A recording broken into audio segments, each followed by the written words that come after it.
My dear student, today we are going to start the second part of the chapter, and the second part of the chapter talks about the concept of art brut and supports it with an Indian example of rock garden in Chandigarh. Yes, beta, I would like to tell you about what is art brut. What is the meaning of art brut? Yes, my dear student. The meaning of art brut is this part. This part is from the article which is written by Brinda Suri, जिन्होंने Hindustan times में लिखा था on 28 अगस्त 2005 को. And the title of the article was A Rock Garden Sculpture Made of Broken Bangles by Neckchand. ठीक है, जो आप में से काफ़ी बच्चों ने देखा होगा रॉक गार्डन, जो कि चंडीगढ़ में है, और नेकचंद ने इन्हें बनाया, इनको इस गार्डन को जो है बनाया था.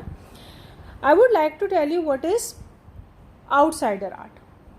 बेटा, what is the meaning of outsider art? Outsider art is called raw art. Raw माने कच्चा.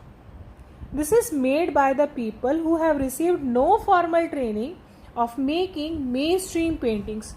यानी कि जिन लोगों के पास कोई फॉर्मल ट्रेनिंग नहीं है, ठीक है, पेंटिंग्स काइंड ऑफ, और वो जो आर्ट है उसे हम रॉ आर्ट कहते हैं. But they have deep insight, पर उनमें समझ है, in showing their art in painting. Okay, yes, such work are called the art brut. Example of art brut और रॉ आर्ट, ये किसने इन्वेंट किया था? The term art brut was first invented by the French painter. पहली बार French painter ने इन्हें invent किया था. स्कल्पचर, जो कि मूर्तियां बनाते हैं, and assemblage artist Jean day buffet.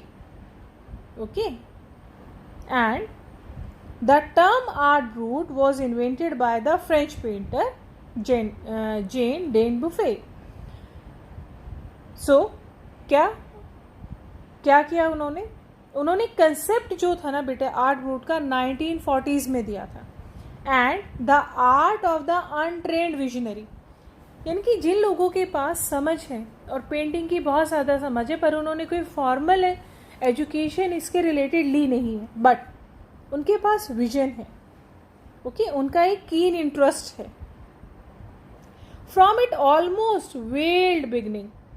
Weld यानी कि कब इस आर्ट से पर्दा उठा था, और ये gradually becomes the fastest growing area. और धीरे धीरे क्या बन गया बेटे? फास्टेस्ट ग्रोइंग एरिया बन गया, जिसमें लोगों ने अपना इंटरेस्ट जो है दिखाया. So it's very important. ठीक है, और जो कि कंटेम्प्रेरी आर्ट भी कहते हैं हम, इंटरनेशनली जिसके बारे में बात की जाती है. This genre outsider art. किस जॉनर की बात कर रहे हैं? Getting inside outsider art. Yes, described as the art of those who have no right to be artist.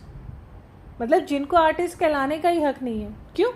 As they have received no formal training yet. परंतु फिर भी वो अपना टैलेंट को दिखाते हैं, अपनी आर्टिस्टिक इंसाइट को दिखाते हैं. Okay, their work are stimulating, contrasting, a lot of mainstream offering. यानी कि आजकल जो ऑफर, उस समय जो ऑफर किया जा रहा था एक फॉर्मल ट्रेनिंग के साथ पेंटिंग्स, उन्होंने उसी मेन स्ट्रीम के बिल्कुल कंट्रास्ट, बिल्कुल अपोजिटली एक जो है रॉ आर्ट का कंसेप्ट प्रेजेंट किया. Around the time day buffet was propounding his concept in India. उन्होंने इंडिया में ये कंसेप्ट जो है फलता फूलता देखा.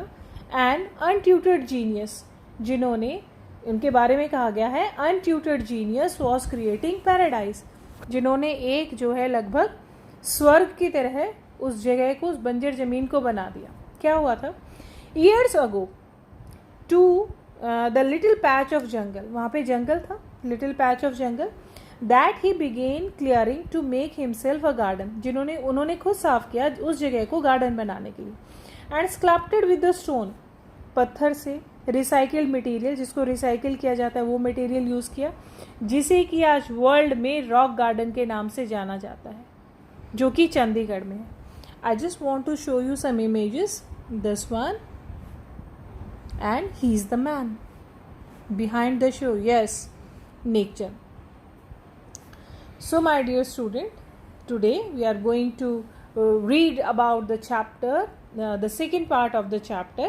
It's 80-year-old creator, director Nekchand is how hailed as India's biggest contributor, जो कि इंडिया के बिगेस्ट कॉन्ट्रीब्यूटर हैं आउटसाइडर आर्ट के. ठीक है. 2005 में एक स्प्रिंग की जो उनकी इशू था, 15th इशू था स्प्रिंग 2005 में, रॉ विजन में, यूके बेस्ड मैगजीन है बेटा ये, और जिन्होंने पब्लिकेशन में नेकचंद जी को, रॉक गार्डन को, स्कल्पचर को, वुमेन बाय वाटरफॉल, उनके एनिवर्सरी के कवर इशू पे जगह दी थी. ठीक है. एंड क्या था उसका नाम? And the rock garden sculpture women by the waterfall on anniversary issues cover. Okay. So the जो कंसेप्ट है रॉ आर्ट का was work where in their raw state, मतलब जो उनकी रॉ स्टेट में है, बिल्कुल बेसिक स्टेट में है. Regard cultural artistic influence, anything and everything, मतलब कुछ भी कहीं भी जो उन्हें मिला, टिन से लेके सिंक जो है हम अपने जो है हम थ्रो कर देते हैं, ब्रोकन डाउन कार्स हैं, ये सारे मटेरियल उन्होंने यूज़ किए अपने वर्क में. Something Nekchand has taken to the dazzling heights, और ये सब चीज़ें जो हैं नेकचंद जी को लेके गई उस टॉप तक.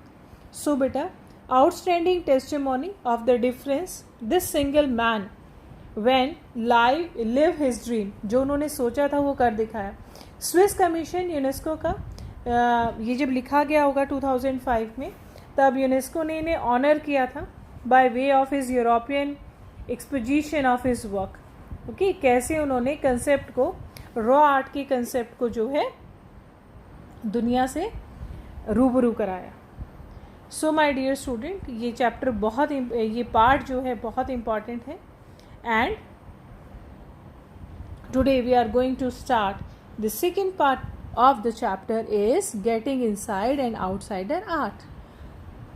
We have already discussed this कि कैसे जो है किसने इसको कॉइन किया इस टर्म को, और कैसे जो है नेकचंद शर्मा ने यहाँ पर जो है इंडिया में एक पैराडाइज क्रिएट किया रॉक गार्डन के नाम से. So my dear student,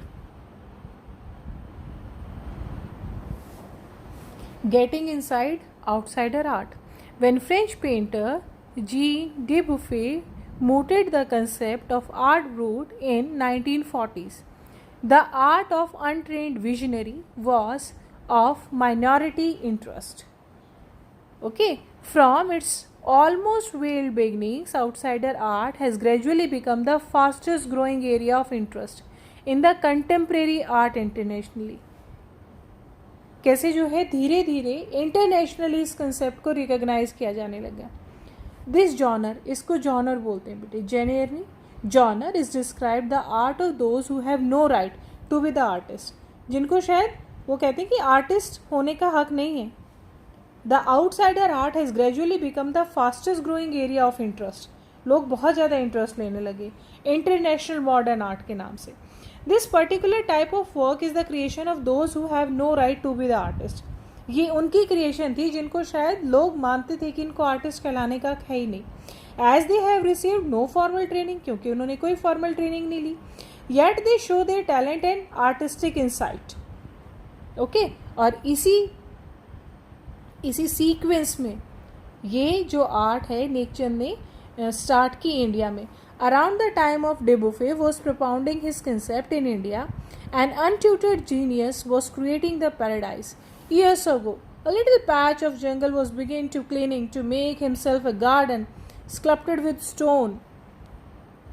Okay, recycled material, known of the world today the rock garden, जिसे आज दुनिया के रॉक गार्डन के नाम से जाना जाता है. Yes, my dear student, the work of 80-year-old Nekchand is India's biggest contribution to the outsider art. उन्होंने खुद बनाया अपने हाथों से गार्डन को, क्लीन किया उस लिटिल पैच ऑफ जंगल को, and he has made a garden sculpted with stone, जिससे भी जो भी रिसाइकल्ड मटेरियल है, और जिसे कि आप वर्ल्ड में आज रॉक गार्डन चंडीगढ़ के नाम से जाना जाता है. ओके, द रिसेंटली रिलीज 2005 में लिखा था स्प्रिंग में, ये 50th सीन में 2005 में, ऑफ रॉ विजन, जो कि यूके बेस्ड मैगजीन है, पायनियर इन आउटसाइडर आर्ट, जो पब्लिकेशन करती है आउटसाइडर आर्ट का, features Nek Chand and his rock garden sculpture women by the waterfall. उनके एनिवर्सरी के इशू कवर पे जगह दी गई. His art has been recognized as an outstanding testimony of the difference a single man can make when he lives his dream. Yes, my dear student, the Swiss Commissions of UNESCO will be honoring him the way of 5-month interactive show of his work. Okay, and Nickchen says that the walking through the garden and watching the people enjoy the creation is the biggest reward. कि जब लोग उनके garden में घूमते हैं ना और देखते हैं और enjoy करते हैं, तो वो उनका सबसे खुशी देने वाला जो उनको लगता है, वो सबसे बड़ा अवार्ड उन्हें लगता है. ठीक है, उससे बड़ा अवार्ड उन्हें नहीं लगता, चाहे यूनेस्को ने उन्हें दिया हो, वो अपनी फीलिंग बताते हैं. ओके, सो यहाँ पर जो है इस पैराग्राफ में बताया गया है, yes, the notion of art work और raw root was of work that were there in raw state में था, जिसे रिगार्ड किया कल्चरल और आर्टिस्टिक इन्फ्लुएंस, एक सभ्यता के और आर्टिस्टिक इन्फ्लुएंस के तौर पर, एनीथिंग एवरीथिंग फ्रॉम द, जो भी उन्होंने यूज़ किया broken material. Nekchand has taken to the dizzying height, चकरा देने वाली, है ना, डिजीनेस होता है चक्कर आना, and recognize his art as an outstanding testimony of the Swiss Commission. Okay, इसके बारे में हम बात कर चुके हैं. And if you want to know the more about the word meaning and the difficult word, you have to go through the chapter again, and I will also explain you the difficult words of the chapter, like in the starting we have done an anecdote, delicate realism, illusionistic likeness, figurative painting, and conceptual space. I will provide more about the chapter to you, and thank you and have a nice day, students.